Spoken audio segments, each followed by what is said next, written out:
7월 달은 여러분 성령 충만하시기 바랍니다. 7월 달 굉장히 더울 거라고 방송에서 7월 달 예상 날씨를 말하는데, 그보다 성령 충만하면 우리가 더 뜨거워집니다. 성령으로 더 뜨거워지면 이 기후의 날씨는 아무런 문제가 되지 않습니다. 여러분, 그래서 2023년도 7월 달은 성령 충만한 한 달 되시기를 주의 이름으로 축원합니다. 예수님 때문에 우리가 헛되게 살지 않게 돼서 참 감사합니다.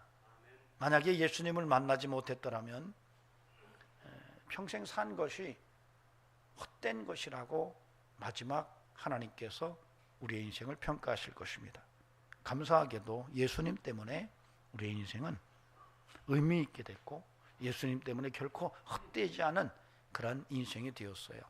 여러분, 그 은혜를 은혜되게 할 수 있기를 주의 이름으로 축원합니다. 우리 속담에 배주머니로 바람 잡는다라는 말이 있습니다. 이것은 정말 헛수고하는 인생을 빗대어서 하는 말입니다. 근데 이런 용어가, 이런 그 글귀가 전도서에 정확하게 등장을 합니다. 오늘 우리가 말씀을 읽었던 26절에서 바람을 잡다라는 말이 나와요. 바람을 잡다. 루트 루아흐라는 말이거든요. 바람을 잡는 것처럼 사는 인생, 헛된 인생이라는 것을 이야기하는데, 우리의 속담에 있는 배주머니로 바람 잡는다라는 말과 같습니다. 이 바람을 잡는 것처럼 인생을 산다면 그 인생은 정말 헛된 인생일 것입니다. 지금까지 여러분 어떻게 사셨습니까? 바람 잡듯이 인생을 살아온 것은 아닙니까? 헛된 인생 살아온 것은 아닌가요? 사실 오늘 이 전도서는 해 아래에 일어나는 일들을 해 위의 시각으로 해석하려는 이 코헬렛의 정확한 의지가 담겨져 있습니다. 그러니까 인생을 해 아래 살아가는데, 이 해 아래 살아가는 인생을 해 위의 시각으로 해석해내려는 의지를 정확하게 보입니다. 굉장히 중요한 그런 구절체가 26절에서 나오는데, 이것 또한 헛되어 바람을 잡는 것이로다. 그러니까 헛된 인생에 대해서 마치 바람을 잡는 것 같은 인생과 연결시켜 놓은 이런 내용으로 전도서 전체를 이끌어 가려고 하는 뜻이 담겨져 있어요. 특히 오늘 본문 속에서 그런 내용들이 정확하게 더 드러나고 있습니다. 저는 저와 우리 성도님들이 인생을 살아가면서 정말로 바람을 잡는 것 같은 헛된 인생 살지 않고 예수 그리스도 안에서 하나님을 기쁘시게 하는, 그리고 여러분도 행복이 있는 이런 인생이 가장 뜨겁게 사라지기를 주의 이름으로 권면을 드립니다. 시편 120편 1절 2절에서 솔로몬이 이런 고백을 합니다. 여호와께서 집을 세우지 아니하시면 세우는 자의 수고가 헛되며, 여호와께서 성을 지키지 아니하시면 파수꾼에 깨어 있음이 헛되도다. 너희가 일찍이 일어나고 늦게 누우며 수구의 떡을 먹음이 헛되도다. 하나님이 함께하지 않으면 인생 헛된 거다. 하나님께서 함께하지 않는 이런 인생은 허사다라는 얘기를 솔로몬이 노래를 했습니다. 어떻습니까? 여러분도 솔로몬의 이런 인생관에 대해서 공감을 하십니까? 혹시 입으로는 오직 예수라고 말하면서 실제 삶에서는 여전히 헛된 인생을 살아가고 있는 것은 아닌지, 오늘 저와 여러분이 한번 우리 스스로를 들여다볼 수 있기를 바랍니다. 사실 하나님 없는 인생은 헛된 것입니다. 그럼에도 불구하고 세상 사람들은 그것이 전혀 이상하지가 않아요. 우리는 하나님 없는 인생이 헛된 거야, 예수 없는 인생 헛된 인생이야, 이렇게 이야기하고 믿음으로 고백하지만, 하나님을 모르고 예수 안 믿는 세상 사람들은 전혀 그런 것과 무관합니다. 그들은 하나님 없이 사는 것이 그냥 인생인 줄 압니다. 근데 문제는 뭐냐면 분명히 하나님 없이 사는 인생이 헛된 것이고 예수 없이 사는 인생이 헛사라는 것을 아는 성도들이 마치 살아가는 삶을 보면은 하나님 없이 사는 그것이 너무 당연하게 받아들이는 세상 사람들과 큰 차이가 안 난다는 거예요. 이게 우리의 이제 딜레마 문제입니다. 그러니까 하나님 없이 사는 게 헛된 거야, 예수 모르면 인생 허사야, 이렇게 말하고 그렇게 고백하는 성도가 살아가는 삶을 보면은 마치 세상에서 당연히 하나님 없이 사는 인생을 사는 세상 사람들과 별반 다르지 않게 살고 있다는 거예요. 이게 오늘 우리에게 문제입니다. 여러분은 어떻게 사십니까? 바라기는 달라지기를 바랍니다. 여러분과 제가 하나님 없이 사는 세상 사람들과는 좀 다르게 물이 포도주가 된 것처럼 우리의 인생이 예수 안에서 변했다면 삶을 추구하는 목적도, 살아가는 삶의 태도도, 삶의 진정한 의미까지 다 새롭게 예수 그리스도 안에서, 성령 안에서, 말씀 안에서 변화되어 정말로 하나님 없는 인생이 헛된 거야, 예수 없는 인생이 허사야 라는 것을 실제로 삶 속에서 드러내는 그런 은총이 함께 할 수 있기를 바랍니다. 그래서 주님 앞에 섰을 때 잘했다, 착하고 충성된 종아, 이런 소리를 듣기를 주의 이름으로 축원합니다. 사실 오늘 본문 전도서 2장 18절에서 26절을 우리가 함께 읽었어요. 근데 뭔 내용인지 아시겠나요? 오늘 조금 집중해서 들읍시다. 쉬운 얘기를 제가 어렵게 할 수 있어요. 참 목사가 어려운 얘기를 좀 쉽게 풀어야 되는데 오늘은 굉장히 쉬운 얘기를 어렵게 할 수 있어요. 그냥 보면 이런 내용인데, 그런데 제가 좀 어렵게 얘기할 수도 있어요. 그래서 좀 집중해서 들을 수 있기를 부탁을 드립니다. 오늘 우리가 성경 전도서 2장 18절에서 26절을 쭉 읽었는데 굉장히 반복되는 구절들이 많이 등장합니다. 여러분 자세히 한번 보시기 바랍니다. 해 아래서라는 말이 반복돼요. 해 아래서, 타하트 하쉐마시라는 말이거든요. 해 아래서 4번 반복됩니다. 또 4번 등장하는 말이 있어요. 이것 또한 헛되도다. 히브리 말로는 감제 헤벨이라고 말해요. 감제 헤벨, 이것 또한 헛되도다. 또 수구라는 말이 8번 등장합니다.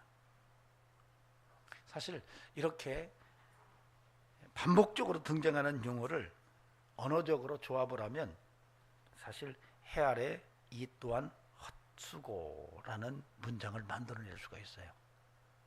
그래서 오늘 제가 전도서 2장 18절에서 26절을 통해서 해 아래 헛수고라고 하는 주제로 함께 하나님의 말씀을 나누고 싶습니다.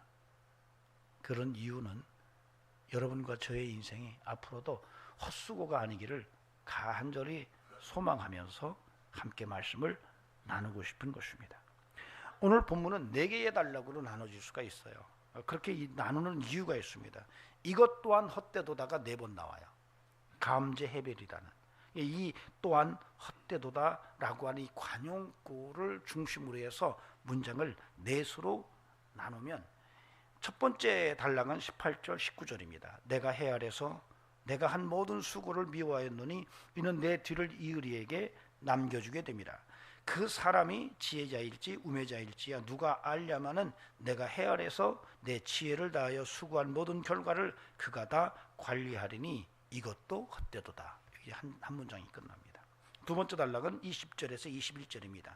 이러므로 내가 해 아래서 한 모든 수고에 대하여 내가 내 마음에 실망하였도다. 어떤 사람은 그 지혜와 지식과 재주를 다하여 수고하였어도 그가 얻은 것을 수고하지 아니한 자에게 그 몫으로 넘겨주리니 이것도 헛된 것이며 큰 악이로다. 여기서 감제 헤벨 마지막 부분에 이것도 헛된 것이며 라는 말이 나옵니다. 세 번째 단락은 22절에서 23절입니다. 사람이 해 아래에서 행하는 모든 수고와 마음에 애쓰는 것이 무슨 소득이 있으리야. 일평생에 근심하며 수고하는 것이 슬픔뿐이라 그의 마음이 밤에도 쉬지 못하리니 이것도 헛되도다. 감제해벨이라는 말이 나옵니다. 네 번째 단락은 24절에서 26절입니다. 사람이 먹고 마시며 수고하는 것보다 그의 마음을 더 기쁘게 하는 것은 없나니 내가 이것도 본즉 하나님의 손에서 나오는 것이로다. 먹고 즐기는 일을 누가 나보다 더 해보았으랴. 하나님은 그가 기뻐하시는 자에게는 지혜와 지식과 희락을 주시나 죄인에게는 노고를 주시고 그가 모아 쌓게 하사 하나님을 기뻐하는 자에게 그가 주게 하시지만 이것도 헛되어 바람을 잡는 것이로다. 이것도 헛되어 감제해벨이라는 말이 나옵니다. 그래서 이것도 헛되도다라는 말이 네 번 등장하는데 그 경계선을 따라서 한 문장씩 한 문장씩 나눠볼 수가 있습니다. 그런데 그렇게 읽어보니까 좀 독특한 문학적 표현들이 굉장히 반복되는 것을 볼 수가 있어요. 우리가 이미 나누었던 첫 번째, 두 번째, 세 번째 문단의 내용을 여러분이 보시면 첫 번째 문단에서 서두에 이런 말이 나옵니다. 내가 해 아래에서 내가 한 모든 수고를, 여러분 한번 보세요. 보셔야 돼요. 18절 내가 해 아래에서 내가 한 모든 수고를 이렇게 나와요. 그렇죠? 그 다음에 두 번째 단락인 B단락에서 또 똑같이 나와요. 내가 해 아래에서 한 모든 수고에. 세 번째 단락 22절에도 보면은 사람이 해 아래에서 행하는 모든 수고와 이렇게 나와요. 그러니까 첫 번째 단락, 두 번째 단락, 세 번째 단락의 첫 서두에 나타나는 문장이 거의 유사유형으로 등장하는 것을 볼 수가 있습니다. 근데 24절 보면 이게 D단락의 네 번째 단락이 시작되는 거거든요. 거기에서는 사람이 먹고 마시며 수고하는 것보다 이렇게 나와요. 뭐가 빠졌죠? 무슨 단어가 무슨 구절체가 빠졌죠? 해 아래라는 말이 없어요. 그러니까 첫 번째, 두 번째, 세 번째 단락에서는 해 아래라는 말이 다 들어갔는데 네 번째 단락에서는 해 아래라는 말이 없이 그냥 사람이 먹고 마시며 수고하는 것보다 이렇게 나와요. 그래서 이 네 번째 단락에서만 해 아래라는 말이 없어요. 그런데 재미난 것은 24절에서 26절에는 해 아래라는 말이 없지만 하나님이라는 단어가 두 번 언급돼요. 24절에서 하나님의 손에서 나오는 것이로다. 26절에서 하나님은 그가 기뻐하시는 자에게는 지혜와 지식과 희락을 주시나 이렇게 나와요. 자, 이러한 표현을 봤을 때 뭔가 이 언밸런스를 통해서 의미를 함축시킨 것 같다는 생각이 들어요. 즉, 첫 번째 단락, 두 번째 단락, 세 번째 단락에서는 하나님이라는 말이 없어요. 그리고 네 번째 단락에서는 해 아래라는 말이 없어요. 그러면 해 아래라는 말을 쓰지 않은 이유는 해 위를 얘기하고 싶은 거예요. 네 번째 단락에서는 해 위를 연결하고 싶은 것이고, 그리고 첫 번째, 두 번째, 세 번째 단락에서 하나님이라는 이름을 뺀 것은 하나님 없음을 얘기하고 싶은 거예요. 이것이 오늘 이 본문의 내용 속에서 전도자가 문학적으로 굉장히 아주 복잡하게 암호처럼 집어넣은 메시지입니다. 그런데 재미난 것은 첫 번째 단락, 두 번째 단락, 세 번째 단락에서 이것은 이제 제가 그렇게 명칭을 붙였는데 점증적 원심력 문학장치라고 그렇게 이름을 붙였어요. 첫 번째 단락, 두 번째 단락, 세 번째 단락에서 좀 독특한 그러한 점증적 표현이 등장합니다. 첫 번째 단락에서는 내가 나와요. 내가 여러분 한번 18절에 내가 해 아래서 내가 한 모든 수고를 미워하였노니 이렇게 나와요. 근데 두 번째 단락에서는 내가 마음에 실망을 했는데 누가 산 것 때문에 실망을 했어요? 어떤 사람이 이렇게 나와요. 그렇죠? 그 다음에 22절에서 세 번째 단락에서는 사람이 해 아래서 행하는 모든 수고와 마음에 애쓰는 것 이렇게 나와요. 그러니까 이게 무슨 얘기냐면 첫 번째 단락에서는 내가가 나오고 두 번째 단락에서는 나와 어떤 사람이 나와요. 세 번째 단락에서 일반적인 사람이 나와요. 그러니까 이 진행이 굉장히 점증돼요. 그래서 처음에는 내가 수고한 것이 나오고 두 번째는 어떤 사람이 수고한 걸 보고 내가 실망을 했다 이렇게 나오는 거예요. 그리고 세 번째 단락에서는 모든 일반인들이 수고하는 것을 이야기해요. 그래서 이렇게 표현되는 것은 정말로 모든 사람들이 헛수고의 인생을 사는 것을 문학적인 방법으로 함축시켜 놓은 것으로 보여집니다. 확대된 그러한 진행을 우리가 볼 수가 있어요. 자, 이런 가운데서 이 전도자 코엘렛이 의도한 것은 정말 진정한 인생이 어떤 것인지를 말하고 있는 거죠. 그래서 오늘 첫 번째, 두 번째, 세 번째, 네 번째 단락을 모아서 다시 한번 들여다보면 첫째, 둘째, 셋째 단락을 하나로 문학적으로 병행되는 구절로 묶을 수가 있고 네 번째 단락을 묶어서 그 의미를 드러내면 이 전도자가 이 본문을 통해서 무슨 말을 인생과 연결해서 하고 싶은지를 정확하게 대비돼서 읽을 수가 있습니다. 자, 그렇게 오늘 본문을 이해하고 첫 번째 우리가 함께 생각해야 하는 메시지는 하나님 없는 해 아래 인생이 헛된 것이라는 얘기를 이 전도자인 코엘렛이 하고 싶었다라는 것을 오늘 함께 생각해 봤으면 좋겠습니다. 함께 따라합시다. 하나님 없는 인생 헛된 것이다. 예, 18절에서 23절 첫 번째, 두 번째, 세 번째 단락에서 드러나는 반복 구조를 통해서 이 전도자는 야, 너희들이 인생을 해 아래 사는데 그 해 아래 수고하는 하나님 없는 수고는 헛된 거야, 이런 얘기를 강력하게 하고 있다는 것입니다. 반복적인 얘기를 통해서 해 아래 수고가 정말 헛된 거야.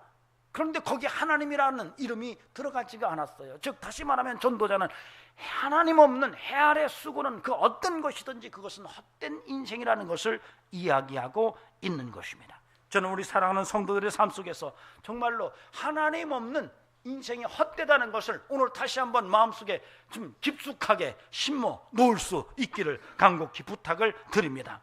여러분, 하나님 없이 사는 인생이 헛된 겁니다. 여러분, 세상에 많은 사람들이 하나님 없이 잘 나가고 하나님 없이 성공한 것 같고 하나님 없이 오래 사는 것 같고 하나님 없이 뭔가 하면은 자 대박이 터지는 것 같지만 여러분, 그 수고가 헛되다는 것이 전도서의 코엘렛이 이야기하고 있는 것입니다. 그걸 부러워하지 말라는 거예요. 그 헛된 것이라는 거 헤벨이라고 말하고 있어요. 여러분, 저는 그러므로 저와 여러분의 삶이 끊임없이 하나님과 함께하는 의미 있는 인생을 향하여 더욱더 힘차게 달려나가는 이런 영성을 가질 수 있기를 주의 이름으로 간절히 축원합니다. 사실 전도서의 마지막 부분에 가면은 전도서 12장 13절 14절에서 이렇게 말합니다. 이래 결국을 내가 다 들었으니 하나님을 경외하고 그의 명령을 지킬지어다. 이것이 모든 사람의 본분이니라. 하나님은 모든 행위와 모든 은밀한 일을 선악간에 심판하시리라. 인간의 본분이 하나님을 경외하는 것이라고 이야기를 해요. 그러니까 이 전도자는 인생을 해석하면서 하나님 없는 인생은 헛된 거야, 인생의 본분은 하나님을 경외하는 것이야 라고 하는 얘기를 강력하게 주장하고 있다는 사실입니다. 그러므로 저는 부탁을 드립니다. 여러분의 삶 속에서 항상 하나님과 동행하는 믿음의 삶을 살아가는 것에 자부심을 가지고 정말로 예수 믿고 사는 것이 내 인생 속에 가장 잘한 일이라는 것을 스스로 굳게 붙들고 믿음으로 세상을 이겨나가고 많은 사람들을 부러워하지 않고 오히려 하나님 앞에 더 충성스러운 믿음으로 나아가는 축복의 역사가 함께할 수 있기를 간곡히 부탁을 드립니다. 아까도 제가 첫 번째, 두 번째, 세 번째 단락에서 나, 그리고 나와 어떤 사람, 그리고 일반적인 사람의 문학적 점증적 구조가 드러난다고 말씀을 드렸습니다. 근데 재미난 것은 21절에서 아주 독특한 얘기를 해요.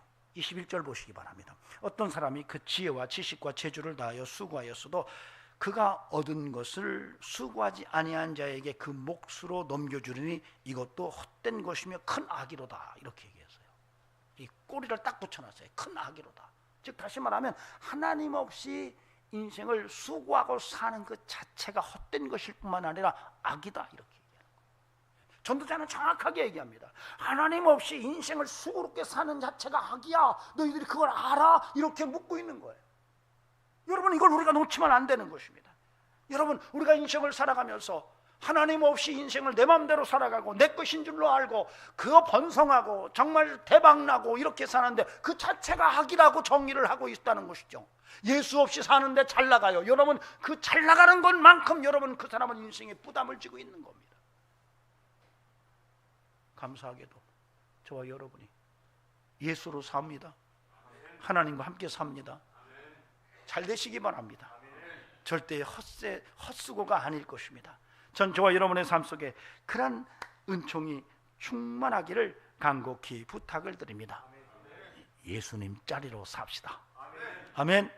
네, 저와 여러분이 예수를 믿고 그날로 우리가 예수님 자리 인생을 살아갑니다. 예수 믿게 된 것이 어쩌면 내 인생 속에 가장 잘한 것인데 알고 보니 내가 예수님 자리예요. 예수님의 생명을 주고 나를 값주고 사셨다는 사실이죠. 여러분, 이 사실의 정체성을 분명히 아시기 바랍니다. 그런데 놀라운 것은 위조지폐처럼 살아요.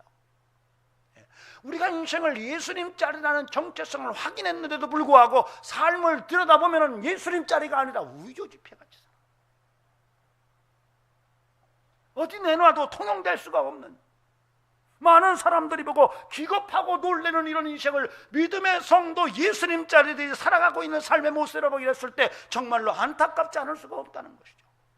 오늘 전도자는 우리에게 말합니다. 너희가 예수님 자리라면 정말로 예수님 자리가 유통되도록 너희의 삶에서 예수 냄새가 나야 한다. 그런데 어찌하여 너희의 인생이 의조지폐처럼 사느냐고 그렇게 충고하고 있는 겁니다. 하나님 없는 인생처럼 살지 말아라. 너희들이 하나님과 동행하는 인생이라고 신앙 고백을 했다면 정말로 너희의 인생에 하나님과 함께하는 예수님 자리의 인생을 분명하게 정체성을 드러내고 믿음의 삶을 살아가라고 이야기하고 있는 것입니다. 전 우리 사랑하는 성도들의 삶 속에 예수로 하나님께 영광 돌리는 정말 멋있는 예수 향기 풍기는 성도가 될 수 있기를 간곡히 부탁을 드립니다. 예수님 자리를 유통시키는 저와 여러분이 되기를 바랍니다. 의조지폐처럼 살지 않기를 간곡히 부탁을 드립니다. 주머니에 5만 원짜리를 넣고 다니면 의미가 없습니다. 5만 원짜리를 써야 돼요. 돈 쓰는 재미가 크죠? 네, 우리 조은숙 집사님, 돈 쓰는 재미가 크죠? 남편이 돈 한 뭉텅이 1억 좀 5만 원짜리로 딱 여보 마음껏 써봐. 그러면 얼마나 좋겠어요. 그렇게 누가 주면 좋을 것 같은 사람 한번 손 들어보세요. 예, 그거 싫어하실 분은 없죠. 예, 돈 쓰는 재미가 크듯이 그 돈이 유통되는 재미가 크듯이 여러분, 우리의 인생도 예수님 자리예요. 그게 세상에서 쓰여져야 돼요. 지갑 속에 들어있으면 안 돼요. 여러분의 믿음이 지갑 속에 들어있으면 안 돼요. 여러분의 믿음이 칼집에 꽂힌 칼같이 그렇게 멈춰 있으면 안 돼요. 칼집에서 빼서 무를 자르든 팔을 자르든 음식을 만들어내야 돼요. 여러분의 인생을 통해서 놀라운 예수님 자리 유통이 가능해야 돼요. 여러분 이런 인생이 저와 여러분의 삶이 되어질 수 있기를 간곡히 부탁을 드립니다. 아멘. 그런데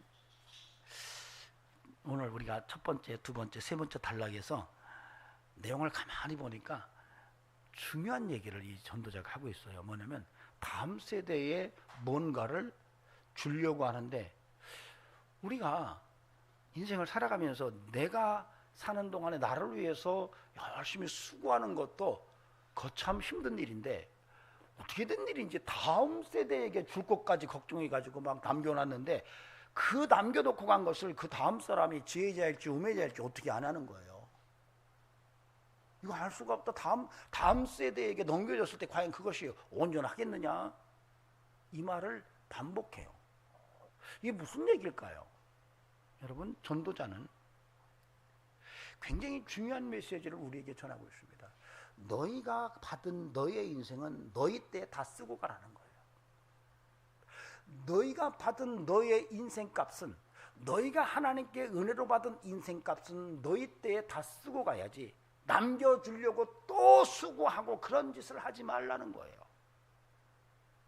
여러분, 하나님이 여러분과 저에게 주신 분량의 은혜가 있어요. 여러분 그 은혜를 여러분 때에, 여러분이 마지막 이 땅을 떠날 때까지 다 쓰고 다 소진하고 가는 이런 지혜가 함께 할 수 있기를 간곡히 부탁을 드립니다. 이건 굉장히 중요한 거예요. 우리가 너무 다음 세대에게 뭘 남겨주려고 나도 안 쓰고 그냥 꿀당꿀당 뭉쳐놨다가 다음 세대 주고 하는데, 다음 세대는 전혀 고마운 마음도 없이 오히려 그거 가지고 타락한단 말이죠. 오늘 전도자는 정말 우리에게 지혜를 말해요.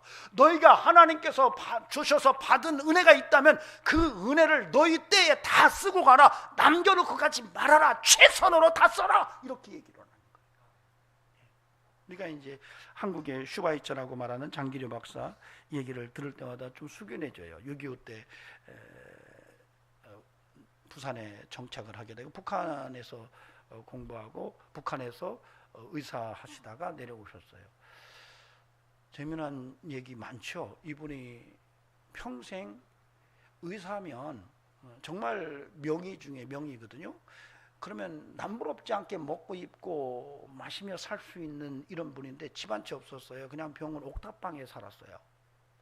근데 그분이 월급을 받아서 지나가다가 어떤 불쌍한 사람에게 그냥 월급 봉투째 줬어요. 그런데 그 안에 수표가 들었던 거예요. 수표 때문에 나중에 경찰에 붙들려 가가지고 이분이 얻어먹는 분이 도둑으로 누명을 써서 결국 장기려 박사가 아니라고 내가 준 거라고. 그분은 월급을 받으면 나만 하는 게 없는 거예요. 어려운 사람들에게 치료비를 대신해서 다 지출되는 거예요. 나중에는 돈이 없으니까 내가 병원 문 열어놓을 테니까 도망가.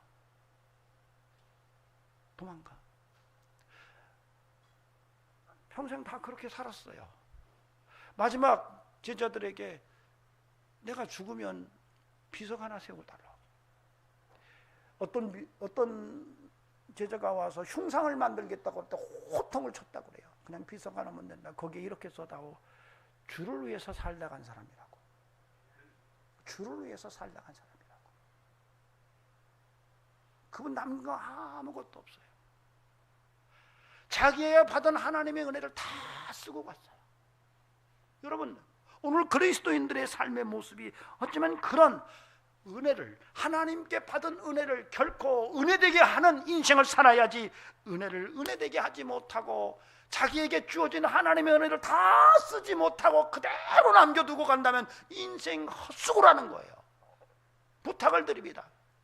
여러분이 하나님 예수 그리스도 안에서 하나님의 자녀라고 한다면 이제는 세상 사람들이 사는 것처럼 하나님 없이 사는 인생이 헛되다는 걸 분명히 아시고, 여러분 하나님께 받은 그 은혜를 최선을 다해서 다 쓰고 하나님 앞에 설 수 있기를 간곡히 주의 이름으로 부탁을 드립니다.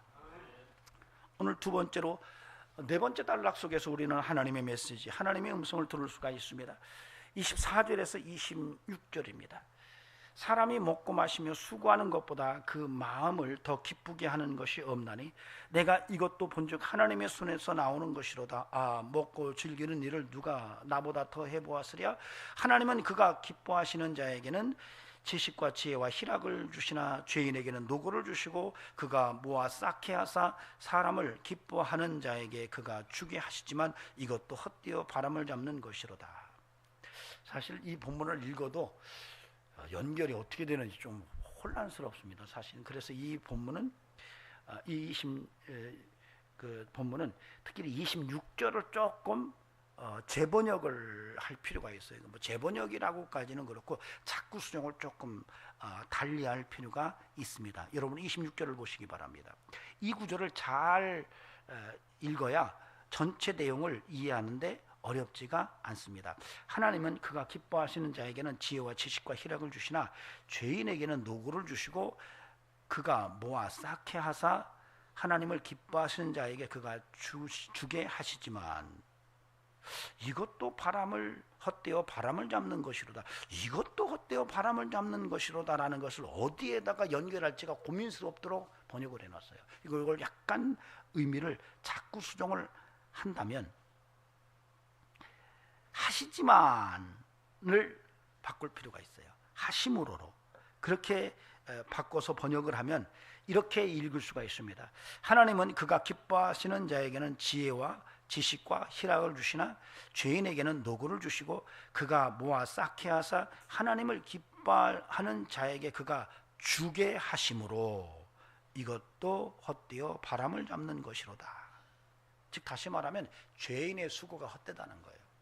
하나님이 죄인이 많은 것을 모아놔도 하나님께서 그 죄인의 것을 결국 하나님이 기뻐하시는 자가 가지도록 옮겨놓으신다는 거예요. 그러니 죄인이 결국은 아무리 많은 노력을 해서 쏴놔도 결국은 이것이 헛되다라는 얘기를 하고 있는 거예요. 무슨 얘기인지 조금 본문이 이해가 되십니까? 여러분, 우리는 인생을 살아가면서 인생을 어떤 것에서 진정성을 찾을 수 있는가를 들여다볼 필요가 있어요. 24절에서 26절에는 아까 첫 번째, 두 번째, 세 번째 단락 속에 없는 용어가 두 번 나온다고 그랬어요. 뭐죠? 하나님이라는 말이 두 번 나와요. 그 다음에 여기에서는 해 아래라는 말이 없어요. 첫 번째, 두 번째, 세 번째 단락에서는 해 아래, 해 아래, 해 아래가 나오다가 네 번째 단락에서는 해 아래가 딱 사라지고 하나님이라는 말이 나와요. 이것은 인생의 진정한 기쁨은 하나님으로부터 발원한다는 얘기를 하는 거예요. 누가 나보다 잘 먹고 잘 입고 잘 살아는 사람이 있으면 나와보라고 그래. 그런데 내가 살아보니 이것이 하나님께로부터 나왔을 때 진정 기쁨이고 진정 의미 있는 것이더라. 이런 얘기를 하고 있는 거예요. 하나님으로부터 나온 먹고 마시고 일하는 것이 의미 있는 것이지 하나님 없는, 하나님께서 나온 것이 아닌 먹고 마시고 그리고 일하는 수고가 정말 헛된 것이더라라는 얘기를 하고 있는 거예요. 여러분, 그래서 우리 인생을 살아가면서 항상 내 삶이 하나님과 연결되어져야 한다는 것을 알아야 돼요. 어떤 방법으로든지 우리의 인생이 하나님과 연결돼야 돼요. 그러니까 해 아래의 일이 해 위와 연결돼서 해석돼야만 진정한 인생의 의미를 알 수가 있다는 거예요. 어떻습니까? 여러분이 믿음의 삶을 살아간다 그래요. 여러분, 이 믿음의 삶이라는 게 뭐죠? 여러분, 해 위의 시각으로 해 아래를 해석하는 거예요. 여러분, 믿음으로 말한다, 믿음으로 산다라고 했을 때 그 믿음이라는 것은 해 위의 사고, 해 위의 기준, 해 위의 시각으로 해 아래를 해석해내는 거예요. 여러분, 이 놀라운 믿음이 오늘 저와 여러분의 삶 속에서 역동성을 가질 수 있기를 바랍니다. 여러분, 우리의 삶에 먹고 마시고 일하는 모든 기쁨은 하나님으로부터 나올 때 진정성을 가지고 그것이 참 기쁨이요 참 행복이라는 거예요. 하나님이 아닌 것으로부터 나왔다면 그것은 정말 허사다, 헛되다, 감제, 해배를 이렇게 이야기하고 있는 거예요. 부탁을 드립니다. 이제는 저와 여러분의 삶 속에 인생을 살아가는데 하나님과 항상 연결하는 영성으로 사는 은총이 있기를 바랍니다. 여러분, 그리스도인들이 다른 게 아니에요. 여러분, 하나님과 인생을 연결해 놓고 사는 거예요. 어떤 사건이 벌어지면 이것을 하나님과 연결해서 해석할 수 있는 이런 눈이 열려진 것이 그리스도인이에요. 여러분, 다윗이 골리앗에게 나갈 때에 굉장히 용감하게 나갑니다. 여러분, 그게 왜 가능했을까요? 다윗이 싸움을 잘했기 때문에요? 원래 그렇게 용감했기 때문에요? 그런 부분도 무시할 수는 없어요. 그런데 다윗이 그렇게 용감하게 골리앗에게 나갈 수 있었던 것은 하나님을 계산에 넣었기 때문에 그래요. 어떤 사건을 계산할 때 하나님을 계산에 넣는 것과 하나님을 계산에 넣지 않는 것의 차이가 엄청난 큰 차이를 드러내요. 그러니까 다윗이 뭐라고 얘기합니까? 너는 칼과 단창으로 나에게 나오지만 난 만군의 여호와의 이름으로 너에게 나간다고 말해요. 나는 하나님을 계산한 사람이야, 이렇게 얘기하는 거예요. 여러분, 이게 그리스도인의 삶입니다. 여러분, 저와 여러분의 인생을 살아가면서 항상 어떤 일을 만나든지 하나님과 연결해서 해석할 수 있는 눈이 열려지는 은총이 여러분에게 함께하기를 간곡히 주의 이름으로 축원합니다. 우리 그리스도인들은 정말로 하나님 앞에서의 인생이에요. 코람데오라고 말하죠. 르푼의 야외, 하나님을 대면하여 사는 인생이 그리스도인의 삶이에요. 여러분, 이런 삶을 상실하면 여러분 인생 헛살 수 있습니다. 입으로는 주여 주여 하고 예수 예수 말하지만은 이런 삶의 정체성을 상실하면 어느 날 문득 내가 헛된 인생 살고 있음을 발견하게 될 수 있어요. 부탁을 드립니다. 정말로 인생을 살아가면서 하나님을 계산할 수 있는 이런 영성과 은혜를 늘 주의 은혜 속에서 붙들고 사는 이런 성도이기를 간곡히 부탁을 드립니다. 제가 사흘 동안 우리 십자가 기도회 할 때 제가 역도 선수였던 장민환 이번에 차관됐죠. 그분 얘기를 했었습니다.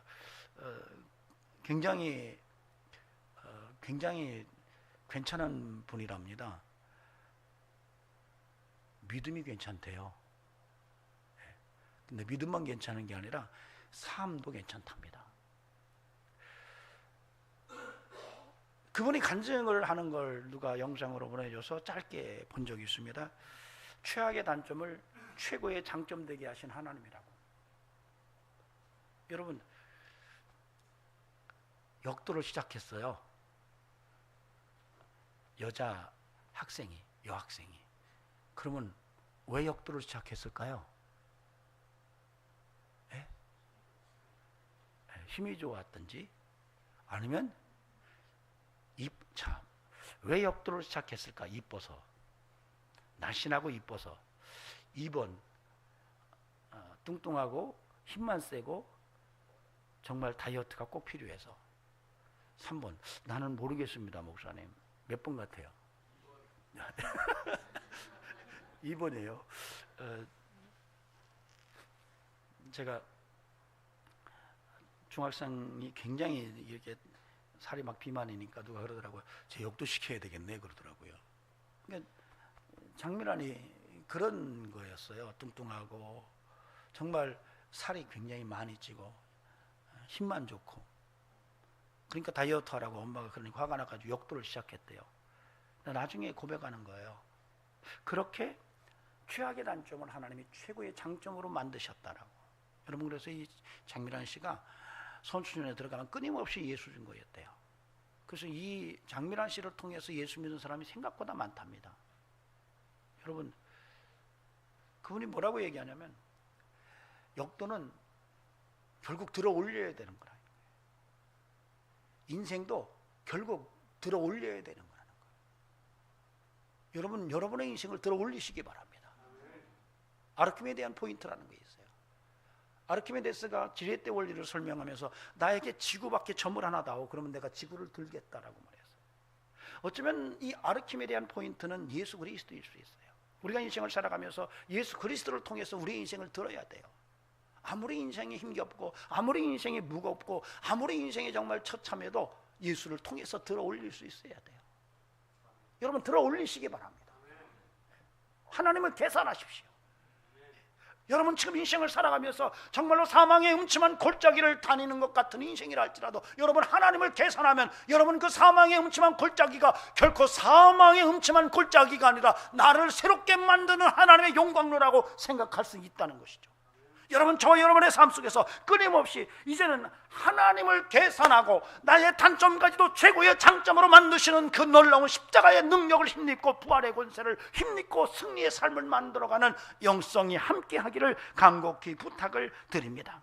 이제는 우리의 인생이 정말로 해 위의 가치관으로 해 아래를 해석할 수 있는 인생을 살아야 될 겁니다. 이제는 하나님을 내 인생의 계산 속에 집어넣고 내 인생을 계산할 수 있어야 우리의 인생이 정말로 하나님 앞에 의미 있는 삶이 될 줄로 믿습니다. 하나님 없는 인생 헛수고예요. 하나님 없는 인생 아무리 번성하고 아무리 잘 나가고 아무리 대박쳐도 여러분 그 인생 헛된 인생이라는 것을 오늘 이 전도자의 이야기를 통해서 분명히 알고 인생 하나님 앞에서 정말로 길이요 진리요 생명이신 예수로 향하여 승리의 삶을 만들어가는 믿음의 성도 되기를 주의 이름으로 간절히 축원합니다.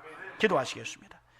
전능하신 하나님, 우리가 이 땅을 떠날 때에 우리에게 주어진 하나님의 은혜를 모두 다 사용해서 하나님 앞에 잘했다 칭찬 듣는 인생이 되도록 은혜 베풀어 주시옵소서. 예수 없이 살았더라면 헛된 것이었을 텐데, 하나님 없는 인생, 헛수고의 인생이었을 텐데 우리를 예수 알게 하시고 헛되지 않은 인생으로 구별해 주심에 감사와 영광을 돌립니다. 이 땅의 인생을 살아가면서 항상 삶의 현장 속에서 하나님을 계산하며 사는 영성으로 살아가게 하옵소서. 아버지 하나님, 오늘도 우리의 심령 가운데 주의 말씀을 기록해 주시기를 원합니다. 이제는 우리 구주 예수 그리스도의 은혜와 하나님 아버지 살아계심과 성령의 역사하심이 오늘도 믿음으로 하나님께 영광 돌리며 승리의 삶을 살아가며 헛된 것에 인생을 쏟아붓지 않기를 원하는 귀한 심령들에게 영원토록 함께 하시기를 간절히 축원하옵나이다. 아멘.